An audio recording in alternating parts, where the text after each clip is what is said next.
وطبعا احنا كلنا لو كنا بنتكلم زي الراجل اللي بيتكلم كده بالطريقة اللي هي كل جملة وجملة، اللي هو الراجل اللي بيعلق على الماتش، او الراجل التاني اللي هو بيقول ايه وصفات الطبخة. كان زماننا كلنا ايه لبسنا في بعض، وكان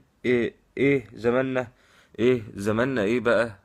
بندي كلاكسات واحنا بنتكلم لحسن كلمة تخش على الكلمة التانية، من غير ما نقتل بعض، ومن غير ما نشوح نشوح حتة اللحمة ونضيف المقادير،